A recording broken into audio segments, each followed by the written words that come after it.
encuentro que nosotros tenemos más de 300 años aquí, pero trajeron de las Canarias, como labriegos, como la mayoría de los canarios. Entonces, donde quiera que había penetración de extranjeros que podían tomarse ese territorio, pues traían canarios.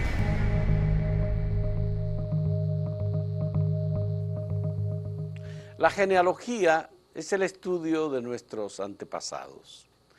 Podemos hacer, y es normal que los especialistas en genealogía hagan árbol genealógico familiares, y ahí se estudia a los grandes y destacados patriotas, hombres de la historia, que se destacaron por ser grandes guerreros o por ser científicos.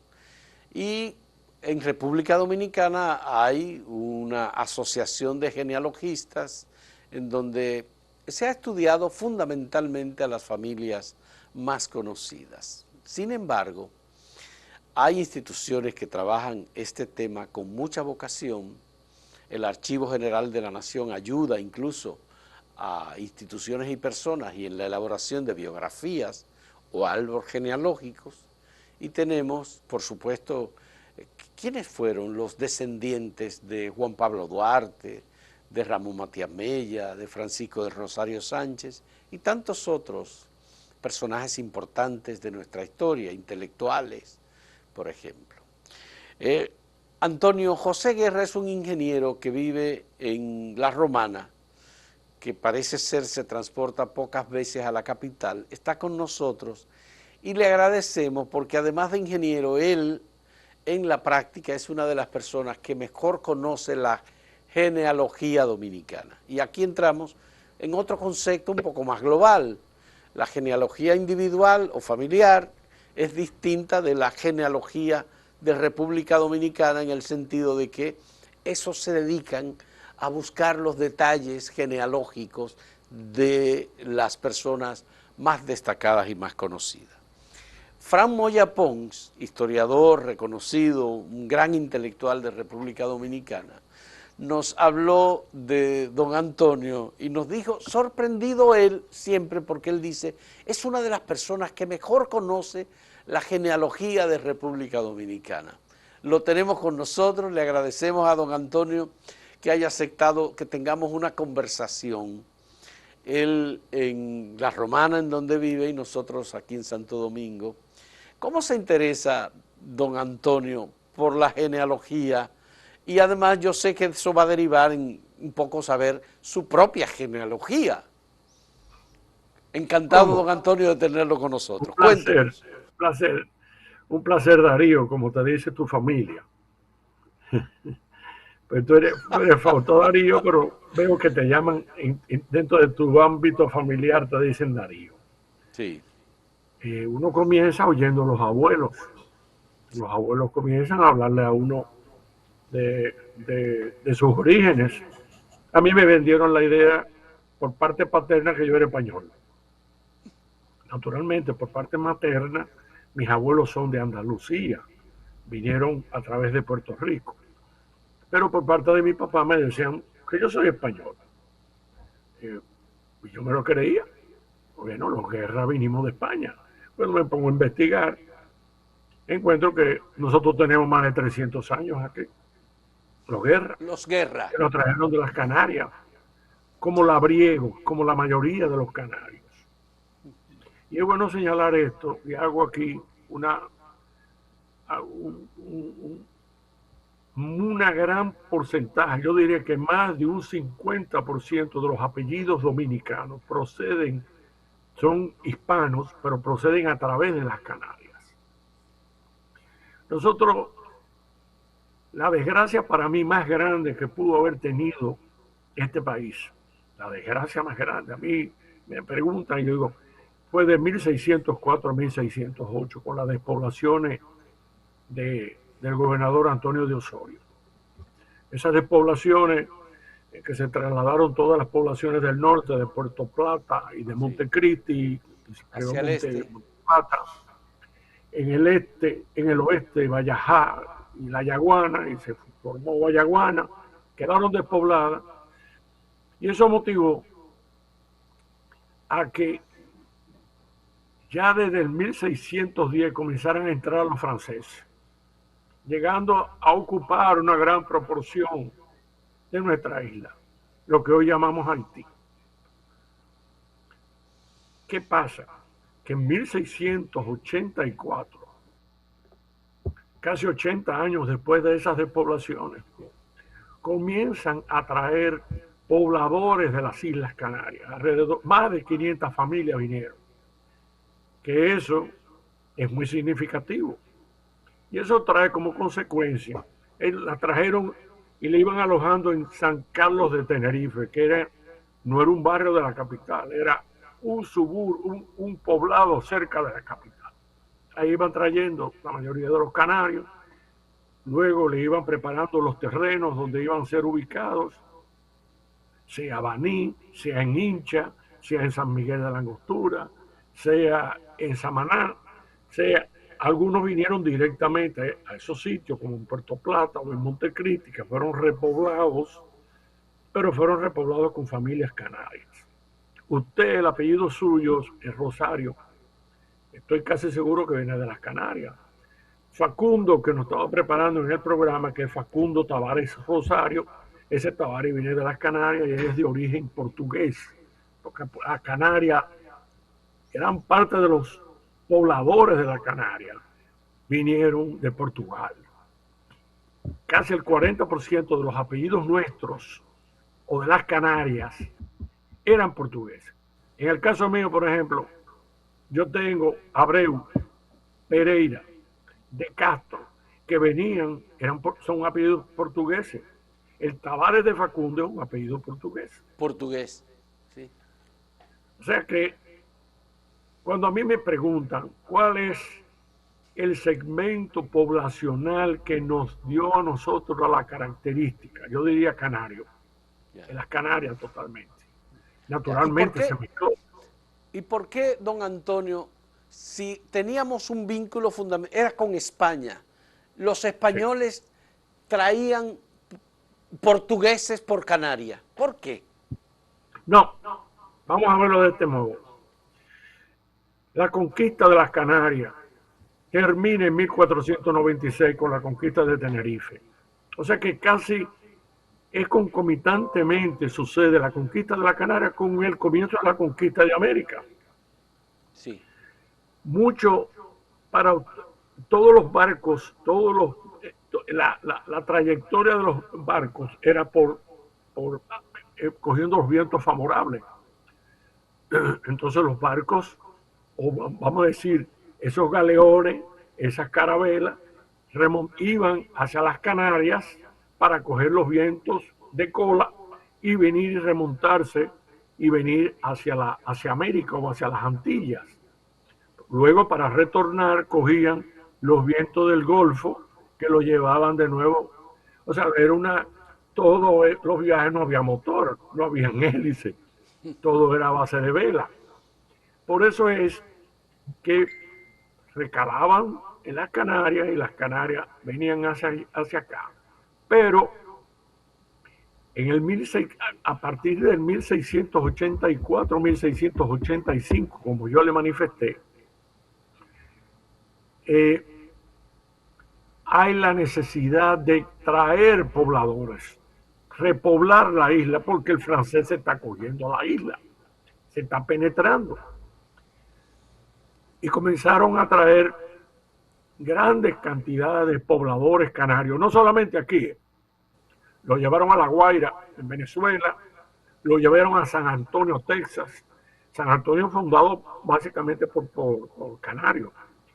Lo llevaron a Uruguay, acuérdense que había la penetración portuguesa a través de Brasil a la provincia oriental del Uruguay, por eso se llama provincia oriental.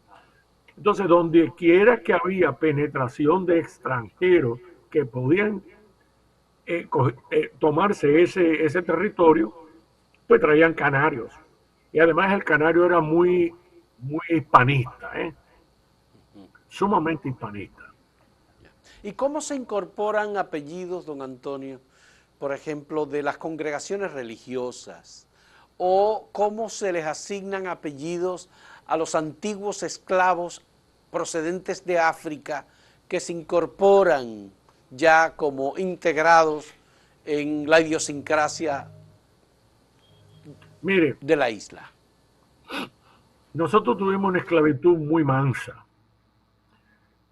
Tanto es así que aquí en un, en un libro de actas de matrimonio de Santa Bárbara, usted se va a encontrar familias hidalgas, familias prominentes, y en la misma página se va a encontrar con familias esclavas casándose en el mismo libro. Aquí los esclavos heredaban. Nosotros tuvimos una esclavitud muy mansa, a diferencia de la esclavitud que hubo en el lado occidental, en Saint-Domingue, en Ya, Haití. sí. Resulta que eso le da una característica muy singular al dominicano. El dominicano es en eso. Ahora usted me pregunta los apellidos, sí. Generalmente no traían apellidos. Entonces los esclavos, o vamos a decir esa servidumbre, porque no llegaban al estado de esclavo. O sea, esos adoptaban el apellido del amo. Del amo. ¿Entienden? Sí. Ahora, usted habló de Francisco de Rosario Sánchez de Rosario. Francisco de Rosario Sánchez de Rosario es hijo, su madre era Narcisa de Rosario Fernández. Y en el acta de nacimiento de Francisco de Rosario Sánchez, que primero no era reconocido por Narciso Sánchez Ramón a su padre, en 1817 dice, hijo de Narcisa de Rosario, parda libre. Eso no quiere decir que haya sido esclava, como varios historiadores se han atrevido a decir. Que era esclava. No, lo que pasa es que cuando nace Francisco Rosario Sánchez, en todo ese periodo, han regresado las autoridades españolas, lo que llamamos la España boba, de 1808 hasta 1822. Y España era muy singular en muchas cosas. Y una de las singularidades de las autoridades españolas era que si la persona era trigueña o era cuarterona o era mulata, le ponían parda libre, negra libre, sin, como diciendo, esta señora es libre. No quiere decir que haya sido esclava. Ya. Naturalmente, eso, recuerde que cuando retoman los españoles en 1809, después de la reconquista de Juan Sánchez Ramírez, reimponen de nuevo la esclavitud. Otra vez se reimpone la esclavitud. Y vuelve otra vez la mentalidad esclavista, ¿no? Sí, sí. Aunque el tema de la esclavitud, los españoles gobernando la isla, o esta parte, la parte oriental de la isla, lo mantuvieron hasta el punto de que cuando se produce la independencia o la separación de Haití, los negros de la zona del noreste pensaban que los separatistas iban a mantener la esclavitud. Así mismo es. Y se produce una sublevación en esa zona, y a quien envían es a un negro, a Francisco del Rosario Sánchez, a dialogar con esos descendientes, digamos, de esclavos o vinculados con antiguos esclavos. Así mismo. Exactamente. Exacto. Es decir, Pero, que la preocupación por la esclavitud fue un tema que se mantuvo vigente en la sociedad dominicana y no estaba lo suficientemente claro entre los trinitarios.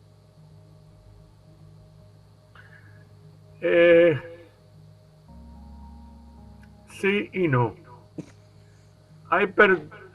Acuérdense que hay 29 aspirantes a ser trinitarios, a los que nosotros llamamos comunicados. Hay 9 nada más. yo diría que habían, habían recelos, claro que sí, pero yo no diría que había discriminación. Discriminación nunca la hubo. Ya. Nosotros nunca hemos discriminado por color. Nosotros discriminamos por cultura. Nótese usted que aquí se tiene en alta estima al inmigrante de las Islas Británicas, a los que llamamos cocolos. Cocolos. Sí, sí, Nosotros lo tenemos en muy alta estima. sí, O sí, sí, sea, sí. el decir que usted es cocolo quiere decir que usted es una persona seria y trabajadora. Seria y trabajadora. Sí, Igual sí. que el Y hemos tenido inmigrante, cocolos muy distinguidos en la pero lógico, literatura, sí, en el arte, en el béisbol, en las ciencias, usted lo en la acaba de medicina, decir, en la medicina. en la sociología.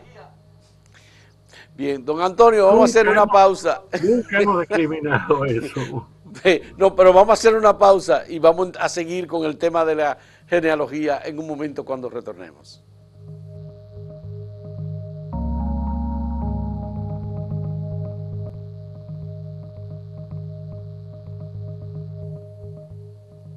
Don Antonio, estoy sorprendido porque usted es un hombre muy curioso. Usted cada vez que habla con alguien, conoce su apellido, usted inmediatamente busca y va al origen, de dónde vienen, cuál es su descendencia o su ascendencia. Bueno, pues me gustaría saber cómo es que usted se vincula con la genealogía. Usted es ingeniero, ha vivido su vida como un profesional de mucho éxito en su familia. Bueno, usted tiene un hijo que se llama como usted, Antonio José Guerra. Usted igual viene de personas de la ingeniería, que estudiaron la ingeniería. ¿Cómo es que usted se vincula con la genealogía? Nosotros tuvimos un encuentro de la familia Guerra, eso hace más de 30 años, mi papá estaba vivo, y comencé, yo dije, me movió la inquietud, recopilamos una cantidad de datos, cada quien ponía los nombres de sus padres y quizás de sus abuelos. Yo comencé a recopilar toda esa información. Esa información la hizo un primo nuestro, ido de tiempo, que era Ignacio Guerra, Guerra, Guerra. Era 3 veces Guerra. 3 veces Guerra. Su padre y su madre eran Guerra, pero su mamá era también, su papá era Guerra, Guerra. Yeah. Ignacio se fue, mi prima Toña, que usted debe de conocerla, Toña González Guerra de Yunén. Me pasaron todo ese expediente, yo comencé a revisarlo y la verdad que me entusiasmé muchísimo. Y hubo un ingeniero, por cierto, pero no ingeniero civil, que se llama Marcos Hernández Brea, y el Marco me dice, pero mira, existen estos libros, el libro de familias dominicanas, hay este programa, y yo comencé a organizar toda la información que yo había tenido y ponerla en orden. Ya. Pero no solamente comencé con mi familia, porque mi familia, cuando veía que habían personas que estaban vinculadas con mi familia, comenzaba a buscar la genealogía de esa persona o comenzaba a buscar por acá. Ya. Y ya entusiasmado con esto por más de 20 años, ya yo tengo más de la friolera de casi 250.000 personas en mi base de datos. Es decir, Con que usted fe, tiene una base de datos mayor que la que reunió Blanco Fombona, Enrique Blanco Fombona, de no, los apellidos no, dominicanos. quien reunió la gran base de datos fue Carlos Larrazaba Blanco. Ah, Que la Larrazábal Blanco. para Sí, nosotros es considerado, vamos a decir, hay varios padres de la genealogía, pero el padre principal de la genealogía nuestra es Carlos Larrazaba Blanco. No hay duda. Está el padre Pimbae, pero y también Fray Cipriano de Utrera, pero el padre de la genealogía dominicana es Carlos Larrazaba Blanco. Y una cosa, Darío, que llama la atención los 9 tomos de Familias Dominicanas de la Carlos Larrazaba Blanco. Cuando él no tenía seguridad en que esta persona era familia de la otra, lo dejaba y decía, lo dejaba en. Usted va a encontrar que, por ejemplo, en la familia Abreu, que es el segundo apellido de mi papá, usted encuentra 40 familias Abreu. Y uno con el tiempo ha comenzado a enlazar documentalmente, porque este señor Carlos Larrazaba Blanco se cuidaba tanto de poner las cosas como eran, porque él, si no estaba documentado su información, no la ponía como tal. Y eso es algo muy importante en genealogía. Yo le comenté días atrás, cuando hablé con usted, que hay personas que hacen genealogía de oído De y hay oído. personas que hacen genealogía documental. Ya. La genealogía de oído es, a mí me decían, tus abuelos son españoles. Ajá. Pero cuando yo me pongo a investigar, o sea, yo había tenido una genealogía de oído Y hasta que me pasó puse a investigar. a una documental. Pero me gustaría, ¿y Exactamente. cuáles son las mejores fuentes para conocer la genealogía de los apellidos de las personas aquí en República Dominicana? Pues debe haber muchas fuentes, Hay varias. oficiales y no oficiales. Mire, hay, hay, hay dos religiones que basan, tienen a la genealogía como algo muy importante. La primera es la judía, porque el judaísmo no es una raza, el judaísmo es una tradición. Usted se va a Israel, usted se va a encontrar judíos etíopes, usted se va a encontrar judíos del centro de Europa, que son blancos, rubios, o judíos del norte de África, que son trigueños. Y realmente el judaísmo es una tradición. Y se hacen libros de familia. La misma embajada de Israel, usted va con los de Marchena, o los López Peña, o los Señor, o los Curiel, y le tienen los libros de familia de esas personas. ¿De acuerdo? La otra religión es los mormones, la iglesia de Jesucristo de los santos de los últimos días. De los últimos Usted podrá días. estar de acuerdo o no, pero han hecho una labor que no tiene precio. La labor que han hecho los mormones no tiene precio. Y no es como algunos dicen que es por que pertenecen a la CIA o que pertenecen a ese. No, No, no, no. no, Lo hacen por fines religiosos, ya. porque dentro de la doctrina mormona está el bautizo por los muertos. Pero usted está Ellos creen, dejando de lado el trabajo que han hecho los católicos a través de la historia en los registros claro, de los libros de bautizo, en los registros de los libros de matrimonio que se casan por la iglesia, en los registros de los que son los más actos antiguos, sociales, esos son los sí, más antiguos. Pero son los más antiguos. yo no me refiero a eso. Todos esos registros que usted menciona, que estamos de acuerdo, que comienzan desde 1580 en nuestro país, siendo la colonia más antigua, tenemos registros hasta 1500, desde 1580 en la catedral hasta nuestros días. Pero esos registros están ahí depositados, no se han microfilmado, no se han digitalizado, se están dañando. Entonces los mormones lo que hicieron fue pidieron permiso, déjenme microfilmar todos estos archivos Pero y lo comenzaron. nada más les permitieron hasta 1970. Creo que de ahí en adelante hubo alguien que No, dijo que no y no, no hay se hasta han 1700. incorporado, lo cual es muy lamentable. Muy lamentable, muy lamentable. Pero ellos no solamente han incursionado en la iglesia, ellos han incursionado también en los registros civiles. Nuestros registros civiles comienzan con la época de Francia de 1804 a 1809. Se interrumpen y luego se reinician en 1822 cuando llegan los haitianos. Que el haitiano que llega es muy afrancesado. De hecho, la mayoría de la oficialidad haitiana era mulata. mulata clara, y reimpone otra vez los registros civiles, además de los registros eclesiásticos. No desaparecen los registros eclesiásticos.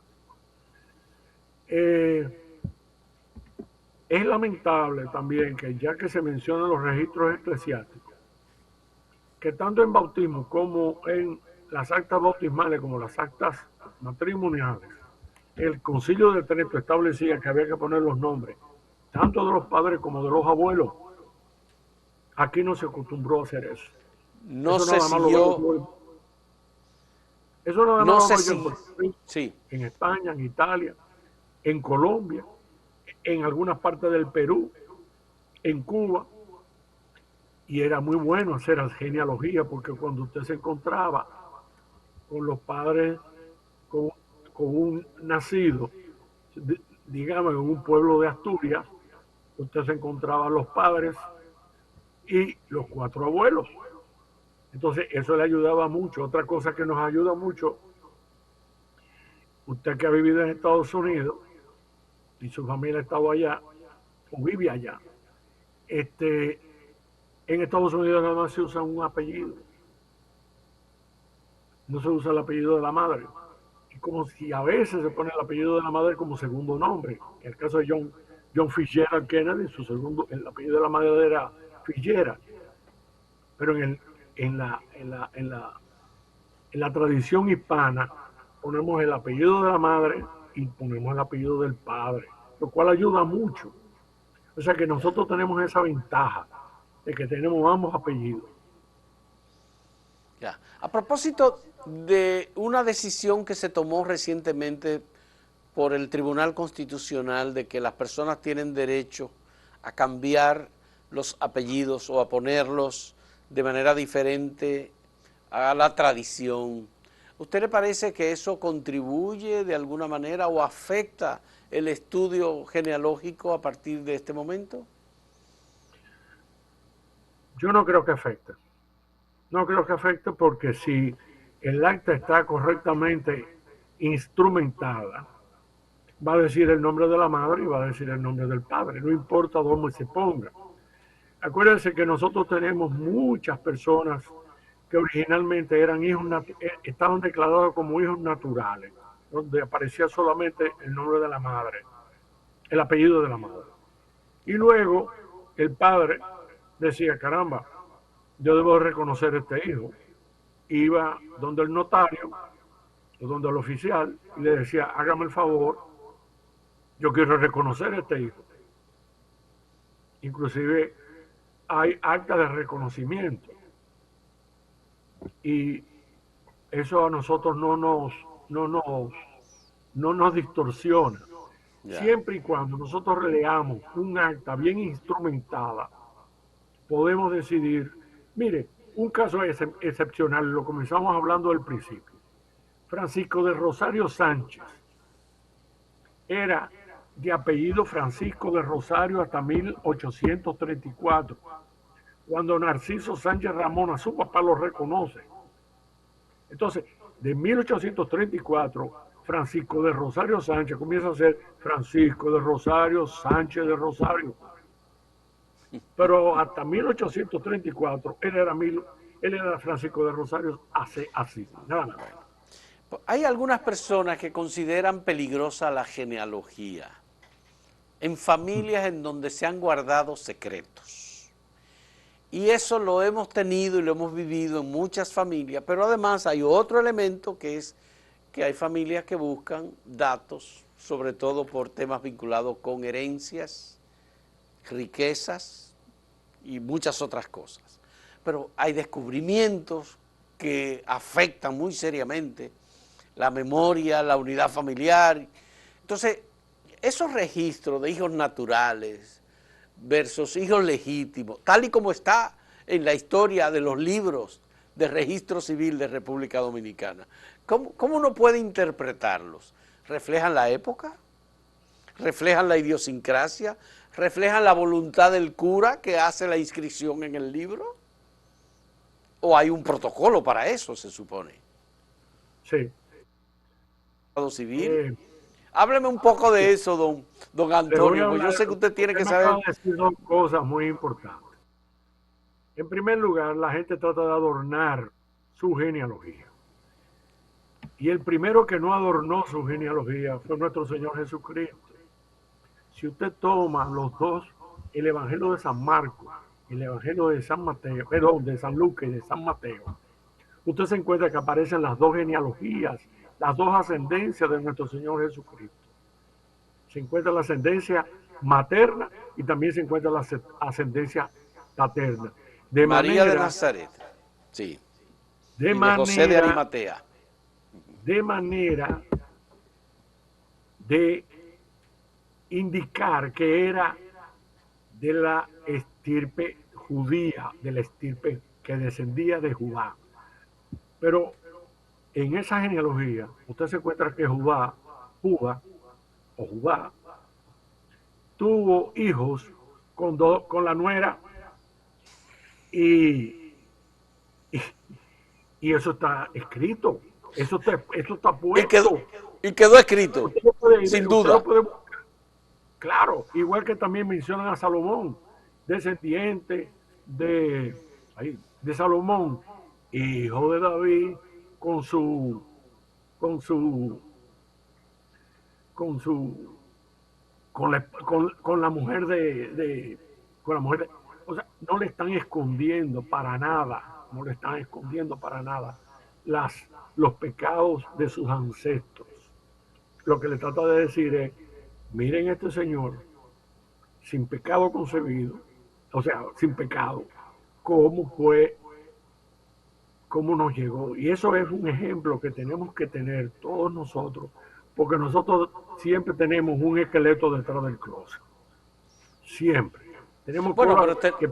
sí, claro. Mauricio, por ejemplo, el caso de Buenaventura Báez, Ah, sí, hijo claro, hijo de un de cura. una negra. El abuelo era un cura, Ajá. Antonio Sánchez Valverde, Antonio con Sánchez una Valverde, el filpo, criollo. con una filpo de Asua.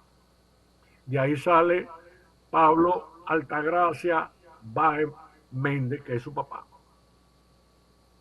Y la Méndez, Camateta, era una, decían que era una esclava. Yo no creo que era, decían que era una esclava, eran los comentarios que se hacían.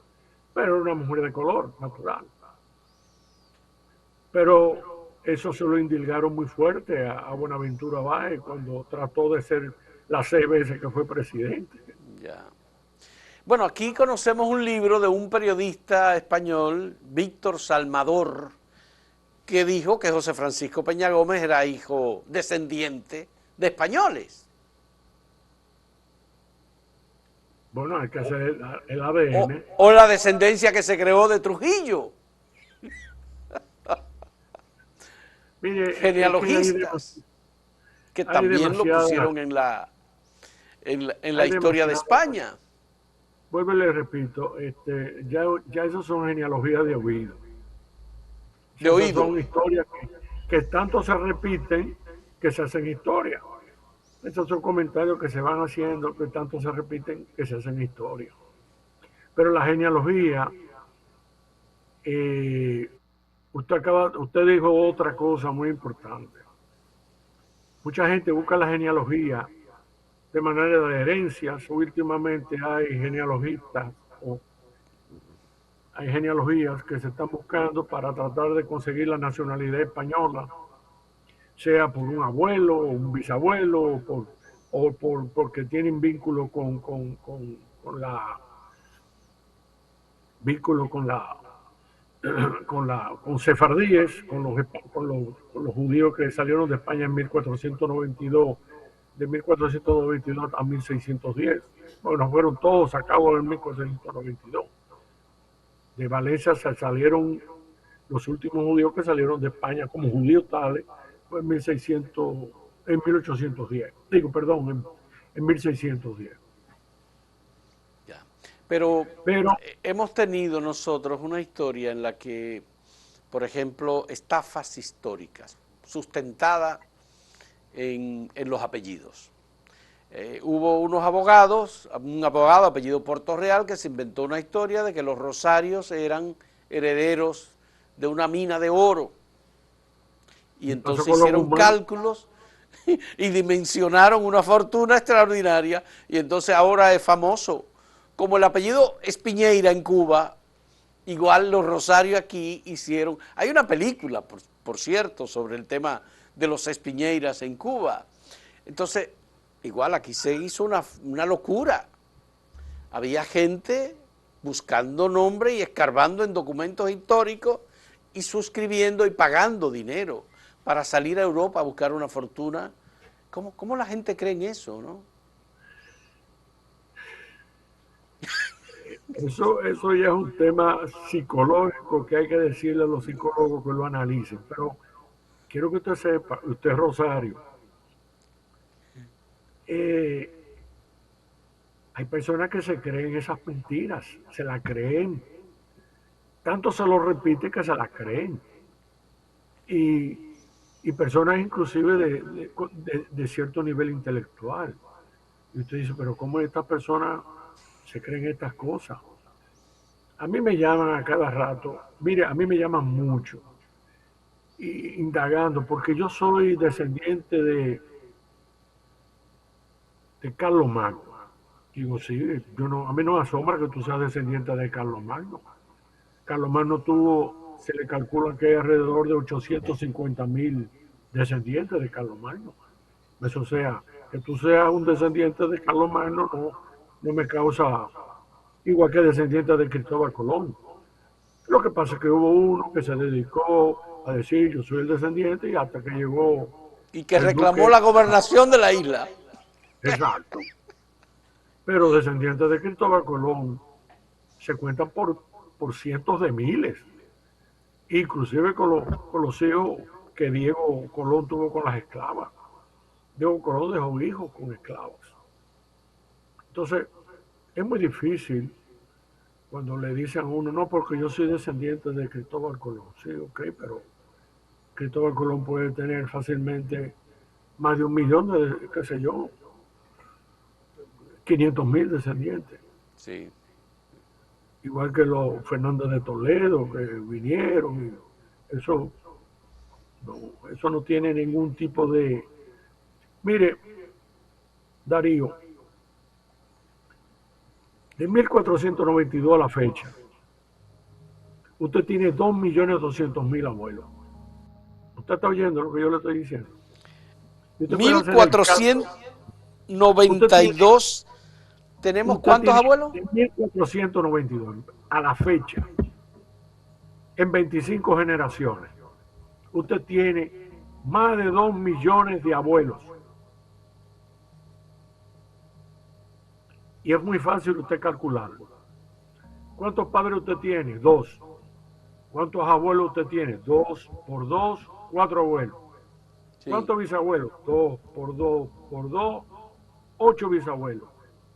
¿Cuántos tatarabuelos? 2 por 2 por 2 por 2, 16 tatarabuelos. Si usted hace esa operación elevando el 2 a la 25ª potencia, 2 por 2 por 2, 25 veces. Haga esa operación tan pronto termine el programa. Usted va a ver que usted tiene más de 2.200.000 abuelos. En esos 2.200.000 abuelos usted tiene toda clase de etnias. Por eso Es decir, que cada persona en esta época tiene 2.200.000 abuelos. hasta el 1492, en 25 generaciones. 25. Yo comienzo,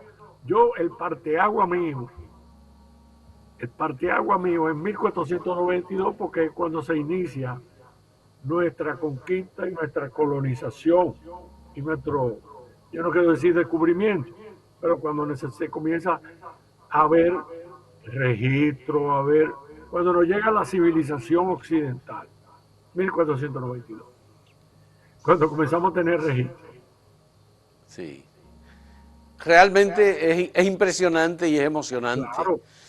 Vamos a hacer una última pausa, don Antonio, para que continuemos y finalicemos el diálogo sobre este tema de la genealogía y demos algunos puntitos de orientación para aquellas personas que tienen interés en escarbar en su propia genealogía, cómo es que se hace y dónde hay lugares de apoyo y de servicio para que usted pueda conocer de dónde viene. Volvemos en un momento con Antonio Guerra.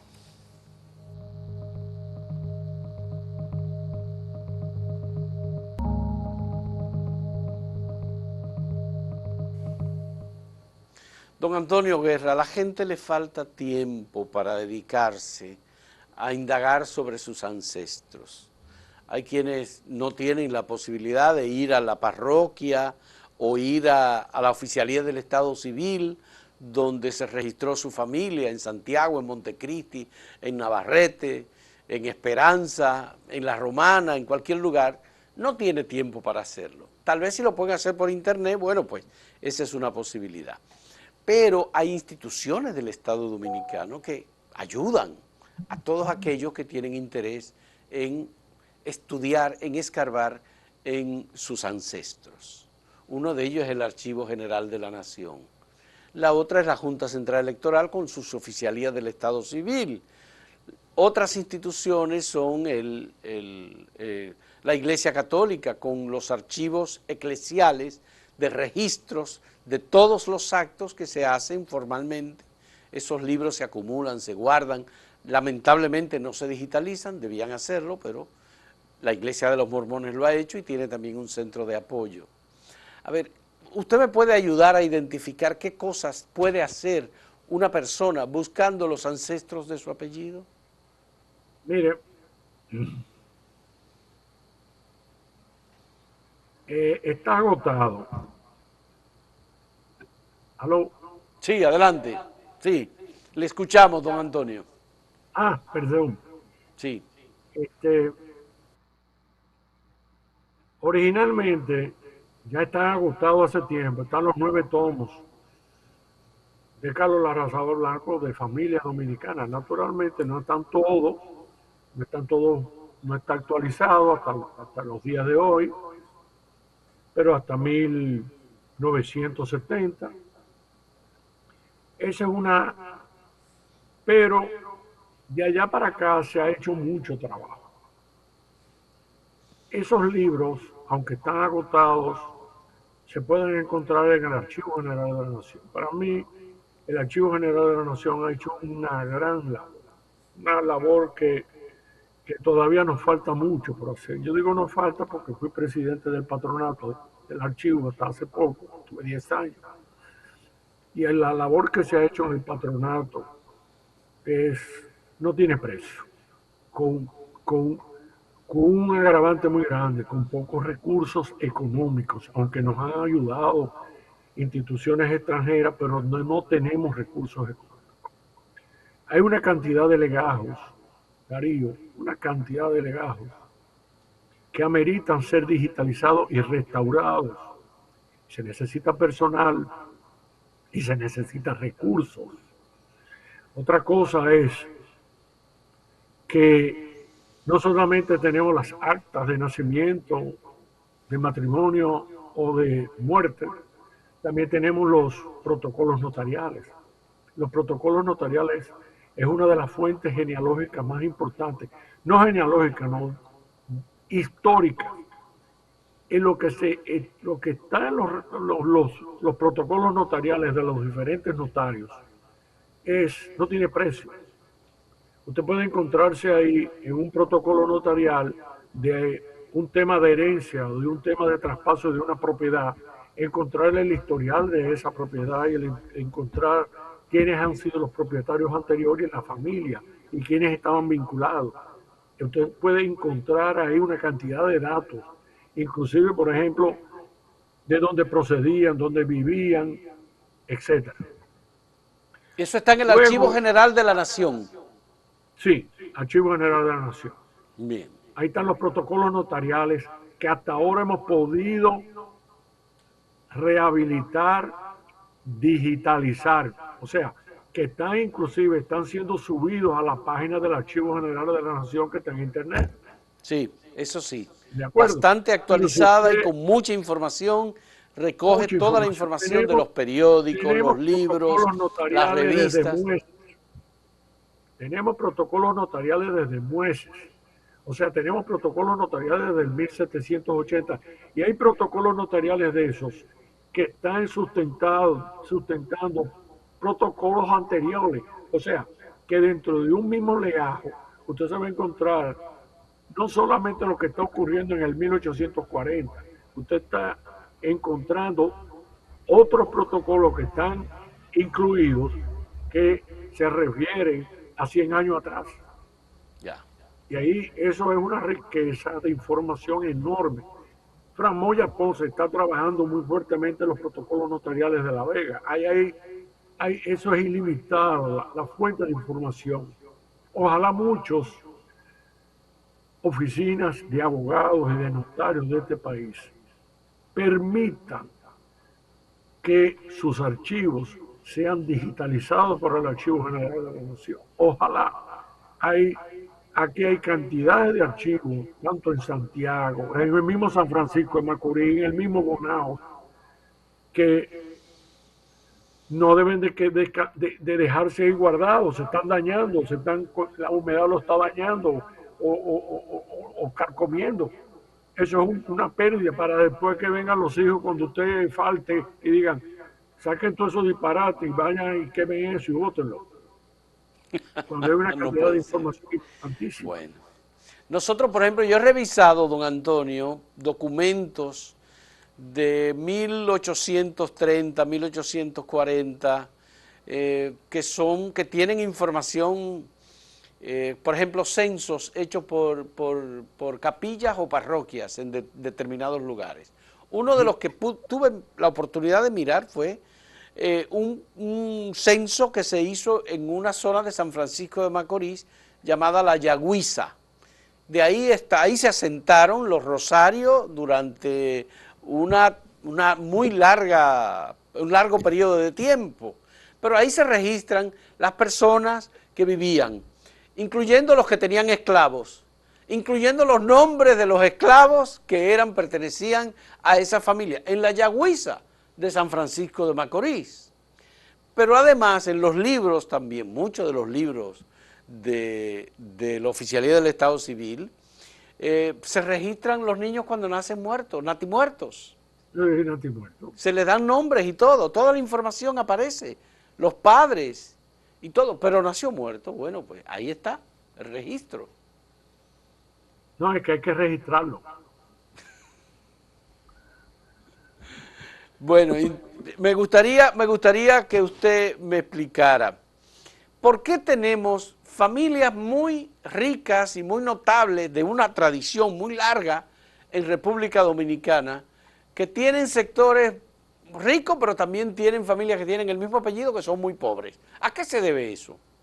Ya yo sé, por ejemplo, yo tengo ahora mismo en mente una familia. Ajá. Bueno, hay personas que se destacaron más que otras. Eso no quiere decir que aquí, mire, esas son las bendiciones que nosotros tenemos en este país. Aquí no hay familia, a excepción de una, pero no lo voy a mencionar. Aquí hay familias que, que hace 100 años, 100, eran las familias de más dinero, de la familia más dinero, y hoy en día son familias, perdieron, los hijos no le dieron seguimiento a esa riqueza y la pusieron a producir. Pero eso realmente hay solamente una familia que tiene alrededor de 150 años aquí, que ha mantenido su estatus de rico. Después las otras han desaparecido las fortunas. Ya. Las fortunas aquí son efímeras. Ya. Pero hay familias que se han quedado muy cortas. Por ejemplo, los Duarte, para poner un apellido sonoro, reconocido históricamente, el padre de la patria, y su familia tuvo que emigrar a Venezuela como consecuencia de sus actos políticos. Uno no tenía mucho juicio, pero las hermanas, la madre, todos fueron expulsados del país. Quedan unos pocos Duarte, muy pocos. ¿Qué pasó? ¿Por qué se extinguió la familia? Mire, Juan Duarte Rodríguez, que vino de Vejer de la Frontera, Andalucía, por cierto, vecino de donde venían mis abuelos. Juan Duarte Rodríguez es el que crea la familia Duarte Díez en la República Dominicana.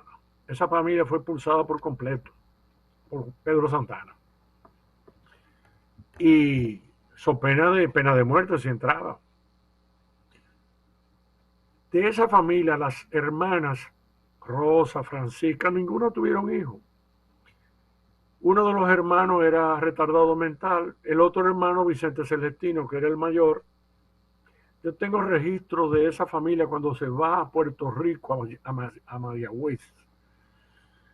Y tengo un registro de ellos en 1802, cuando compran una casa que después fue la casa de Duarte, que estaba en lo que es la Plaza de España, pero eso es otra historia que podríamos hacer un programa de eso. El único que tuvo descendencia fue Vicente Celestino. Vicente Celestino, el hijo nada más tuvo una hija. Entonces, esos son los Vodú allá, los Vodú Duarte.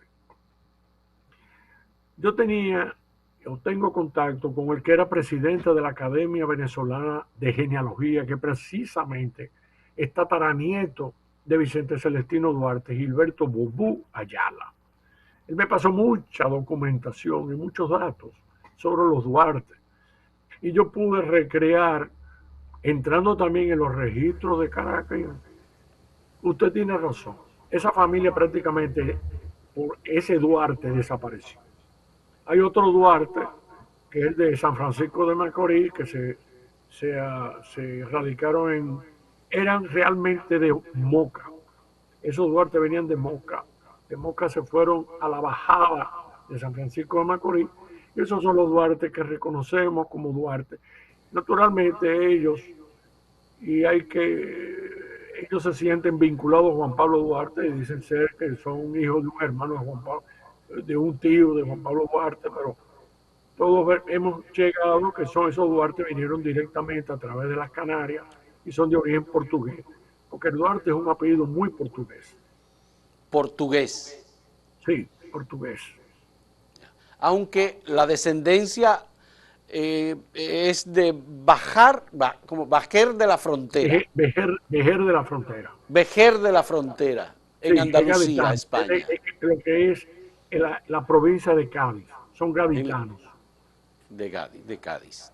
Bien, hay otros apellidos importantes, algunos, por ejemplo, Pedro Francisco Bonó, que es un gran maestro, un intelectual, escribió la primera novela que se publicó. No se publicó en República Dominicana, se publicó por capítulos en París, pero El Montero fue un intelectual, se hizo médico, vivió en San Francisco de Macorís, autodidacta, por decirlo así, como médico. Bonó, ¿qué pasó con el apellido Bonó? No, Bonó existe. No, Bonó existe. Bonó existe. Sí.